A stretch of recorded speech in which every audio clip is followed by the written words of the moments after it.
was in my junior year of high school in 2009. I was sitting one regular school day in English class. It was towards the end of the year, and we were working on final projects, meaning we needed to use the school laptops. The school library was closed for the week because of some kind of damages or renovations. I really don't remember all the details regarding that. But even still, I was pretty sure the laptop carts were still being stored in the back room of the library. My teacher asked the class which of us would like to go down and get the cart. I really had to pee, so I raised my hand because it was a good excuse to go down to the bathroom anyway. After making a quick stop at the bathroom, I made my way to the library. The lights inside were all off. There didn't appear to be anyone in the entire library. It was pretty dark, but there was just enough light from the few windows in there to see where I was going. Like I said, the laptop carts were usually way in the back section of the library in a separate room. There was a glass window that looked from out in the main area of the library into this back room, and it was really dark in there. I tried the door handle, but it was locked. Now I looked around not knowing what to do. I didn't really want to go back to the classroom to tell my teacher. I looked around the library, hoping there was maybe at least one staff member in there. I did hear something coming from the other corner of the library, actually. As I walked closer, it sounded like some kind of consistent clicking sound. It was coming from one of the study rooms that classes would sometimes be held in. The door to this room was cracked open, but it was also dark in there. There were also windows that looked into this room, so instead of marching straight in there, I tried looking in through the window in the main section of the library. I was like 80% sure I could see someone standing in the back corner of this little room. I pushed the door open a little more and called into the room. My voice echoed a bit. I tried hitting the light switch, but the lights didn't turn on, confirming the power was shut off in the library. I stepped into the room, a bit confused why I didn't get an answer. I wanted to confirm that what I was seeing was a person. It's so hard for me to explain what I was seeing. It literally looked like a humanoid figure from the doorway. Head, torso, and everything. I didn't even have a cell phone back then to use to light up the room. I stepped deeper into this room, but I stopped when I started to become disturbed by what I was seeing. It didn't look like a person anymore. It looked like some kind of thing. Humanoid thing. I was pretty sure he or it or whatever was looking at me. I could make out a face on its head, which was easily twice the size of a normal human head. Not to mention how tall this thing was, maybe 7-8 feet up. It was completely still, as was I, and it wasn't until I saw movement in the corner that my heart completely dropped and I ran out of the room and out of the library. I was breathing heavily, heart racing. A teacher I knew named Miss Carp happened to be walking by in the hall, and I asked her frantically to follow me into the library to see. She asked me in a stern voice why I was even going into the library, given that no one was allowed to enter that week. I told her that I was sent to get the laptops, and maintaining her stern voice, she told me all the laptop carts were moved to the presentation room. Apparently, I had zoned out when my teacher mentioned this. I told Miss Carp to follow me into the library anyway to show her what I saw. But when she reluctantly followed me there, not only was nothing there in that back room, but the light inside of that room was now working. Miss Carp was annoyed with me, and of course she didn't believe me or just thought I was seeing things. I eventually went back to class with a computer cart for the presentation room and explained to my teacher that I went to the library by mistake. I never really mentioned what I saw to anyone else for fear of sounding stupid or crazy.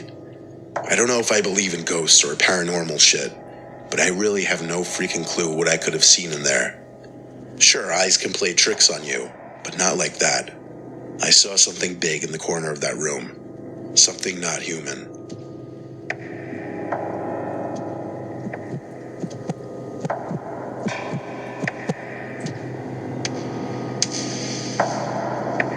I went to a relatively small commuter college in Delaware.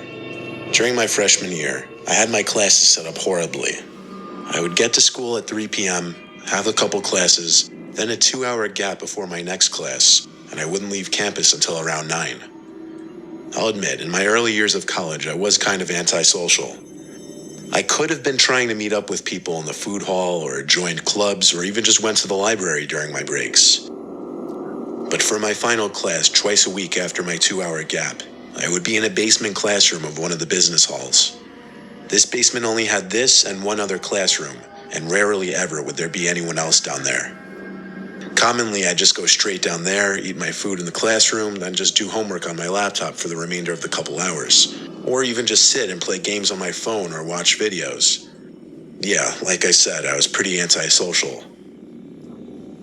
Well, one particular day, I felt lazy before class and didn't make myself food, so I had to go to the cafeteria hall to get a sandwich.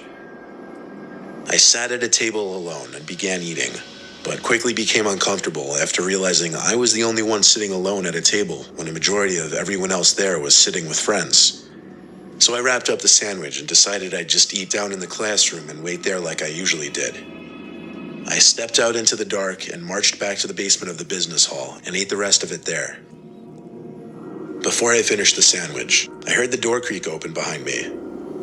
I was in the back corner seat right by the door, so when I turned, I was almost face to face with some kid I'd never seen before. He looked maybe a couple years older than me. He had this gross, overgrown beard, he wore glasses, he had a bit of a belly. Seriously, I'd never seen him in this class. We made awkward eye contact for a second until I looked away and continued eating. I made a mental note that the kid looked off, like he was weird or something was just not right about him.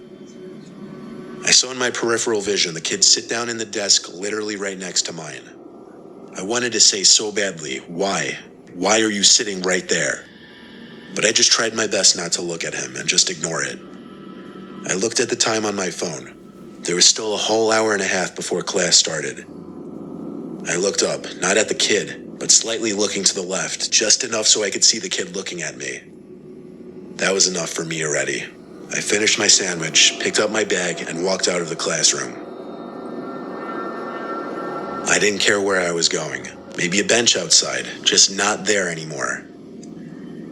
When I stepped back outside into the darkness, I looked around for somewhere to go and sit for a while. I walked to the more woodsy section of campus and sat on a bench under a nice and bright light post. It was chilly out since it was late fall, but I'd deal with it. Not many students walked by this section of campus. It was by a pretty unused small parking lot surrounded by trees everywhere. Suddenly, I heard cracks and crunches of leaves. I looked around and spotted something. Between two pine-like bushes, there was someone standing there. I stood up and extended my neck out, I guess, to get a better look. It was that guy again. He wasn't even making an effort to hide his face. I was about to take off again when he cut through the two bushes and said hi. He started to talk to me, but the way he spoke was also off. He'd overpronounce everything, if that makes sense. He started asking me so many questions about myself, like if I go to school here, what my major is, where I work, what I do for fun. It was so painfully uncomfortable, but I tried to be nice by also asking him some questions. We ended up sitting down for a while. Eventually, he asked for my number. I don't know why I gave it to him. I guess I was trying to be nice. Then he turned it weirder. He asked where I live. At first, I answered with my hometown, but he said, no, like, where do you live? I paused, not knowing what to say. I repeated my same answer. Then he said, no, like, what's your address? I didn't even ask him why he was asking that. I just said I gotta go and quickly walked away. When I looked back, the guy was following me. I didn't know what was wrong with him, but he was freaking me out. I skipped class that night and drove straight home. I crashed into bed and started doing my homework. After finishing a short paper, I checked my phone and it was full of texts from some random fake number. There had to be like 20 texts. They were all from that kid. It started with, hey. Then he worked down to, you have a nice house. I suddenly felt a pain in my chest area. I replied back, go away or I'm calling the police. Then there was a knock at my window. I had the shade down. I couldn't see who it was. But along with the knock, I heard a muffled but familiar voice say, open the window. I yelled on calling the cops. Then he went silent. My mom and dad weren't home, so I really did end up calling the police. Nothing else happened before the police came. I showed them the text and explained the whole story. They said, though, that it would be better to see if it continued, since the kid didn't actually make any threats yet. They left, saying call again if he came back to the house and to block his number. The next day, the college sent a text to all students' phones warning about sightings of a dangerous young man seen walking around with a knife. Classes were shut down for the day, and police searched the entire campus. I called to give my story and was asked to give it to the police again. As far as I know, that creepy guy was never caught. I don't know why he was targeting me, I don't know what his motive was, but this is the story about how I was almost murdered in my own home by someone I met at school.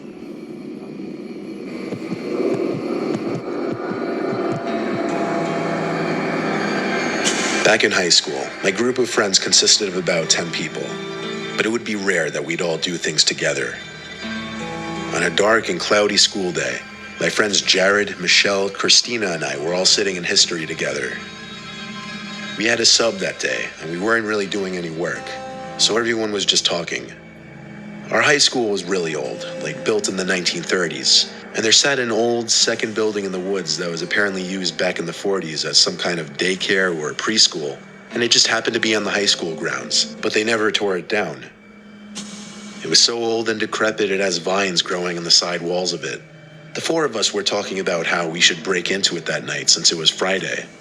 We didn't tell the rest of our friends because it would be harder to do with a lot of people.